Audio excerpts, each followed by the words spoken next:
Manque de volonté, paresse, sédentarité, suralimentation, mauvaises conditions physiques. Ces stéréotypes ont malheureusement la vie dure et véhiculent de nombreux préjugés à l'encontre des personnes en surpoids et en obésité.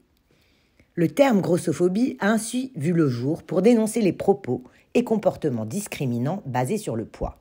Ce néologisme est tiré de l'anglais fatphobia, littéralement la peur du gras, et il est entré dans le dictionnaire en 2019 pour désigner l'ensemble des attitudes et comportements hostiles qui stigmatisent et discriminent les personnes grosses, en surpoids et obèses.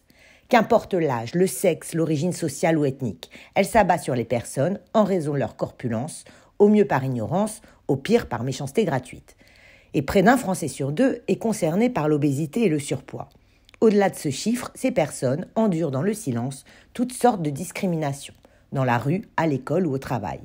Mais la grossophobie n'est pas qu'une affaire de poids, elle relève de la valorisation sociétale de la minceur. Et toute personne qui déroge aux diktats physiques assimilés à la beauté et à la santé est susceptible de subir ces assauts discriminatoires. Aussi, les hommes et les femmes de forte corpulence sont généralement considérés comme inférieurs sur le plan physique, intellectuel, moral, mais aussi vis-à-vis de la santé. Et il existe plusieurs formes de grossophobie. La grossophobie ordinaire qui se traduit au quotidien par des remarques, commentaires et attitudes inappropriées du type « êtes-vous sûr de vouloir reprendre du dessert ?» et la grossophobie systémique, qualifiée de discrimination indirecte, car elle est induite par des équipements non adaptés, par exemple lorsque les sièges d'avion ou de train ne sont pas assez larges. Près d'une jeune femme sur deux en situation d'obésité est quotidiennement victime de discrimination par rapport à son poids, et les adolescentes en souffrent particulièrement. La grossophobie fait des ravages. L'exposition aux préjugés et à la méchanceté gratuite peut avoir plusieurs conséquences, comme une accentuation de complexes ou un risque de dépression plus élevé.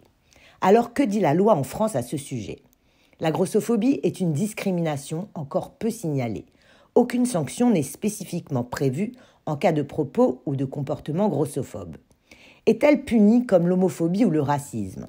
Non, car elle ne rentre pas dans le même champ d'application.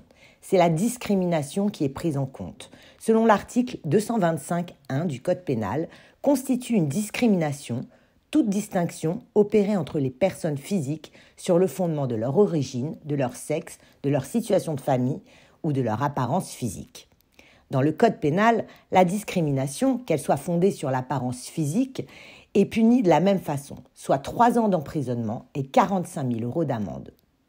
Dans le cadre professionnel, aucun salarié ne peut être écarté d'une procédure de recrutement ou de nomination en raison de son apparence physique. Un salarié victime peut déposer un recours devant le Conseil de prud'homme en vue de faire annuler la mesure ou la décision fondée sur un motif discriminatoire, comme un refus d'embauche ou d'accès à un stage ou un licenciement. Il peut ensuite demander réparation au titre du préjudice subi.